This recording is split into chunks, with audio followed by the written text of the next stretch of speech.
NCP শাপলা চেয়েছে, এটা নিয়ে আপনারা খুব আলাপ আলোচনা করেন। এই বিষয়ে আমার সিনিয়র সচিব মহোদয় বিস্তারিত ব্যাখ্যা করেছেন, আমি বেশি বেশি কথা বলতে চাই না। শুধু এটুকু বলি, শাপলা চেয়েছিল কিন্তু নাগরিক ঐক্য, মাহমুদুর রহমান মান্নার যে দল আছে নাগরিক ঐক্য, ওরা কিন্তু প্রথম চেয়েছিল, একবার দরখাস্ত দিয়েছে, তারপর আমার সাথে ওনাদের ডেলিগেশন দেখা করেছে। তখন আপনারা কোনো কিছু আলোচনা করেন, আলোচনায় তো আনেনি নাই যে শাপলা নিয়ে যে নাগরিক ঐক্য, এখন এত করে আলোচনা করতেছেন আমি বুঝলাম না।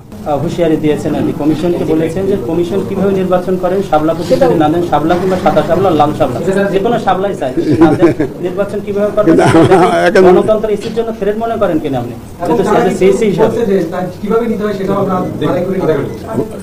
রাজনীতিবিদরা অনেক কথা বলেন, এটা ওনাদের বলার অধিকার আছে, বলতে পারেন। আমরা তো আর সেই রকম ভাবে জবাব দিতে পারবো না, আমরা শুনতে পারবো। আমরা শ্রোতা হিসাবে অত্যন্ত উত্তম, আমরা শুনেই যাবো এবং আমাদের কাছে আমরা যথারীতি আইন মোতাবেক করেই যাবো। না, আমরা মোটেও হুমকি মনে করি না, কারণ ওনারা তো দেশদ্রোহী না, ওরা দেশপ্রেমিক তো, দেশপ্রেমিক তো, ওনাদেরকে এগুলোকে আমি হুমকি মনে করি না।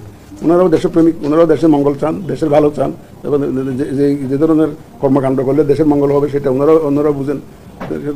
আমি ওইটাকে কোনো দেশের জন্য হুমকি মনে করি না, আমাদের জন্য কোনো হুমকি মনে করি না। কোনো কারো কথাই চলতে চাই না, আমরা বিবেকের তাড়নায় চলি, আইন কানুন মতো চলতে চাই, কনস্টিটিউশন মতো চলতে চাই, এবং একটা সরল সোজা পথে চলতে চাই, কোনো বাঁকা পথে না, কাউকে কোনো ফেভার করার জন্য না, এবং নিরপেক্ষভাবে কাজ করতে চাই।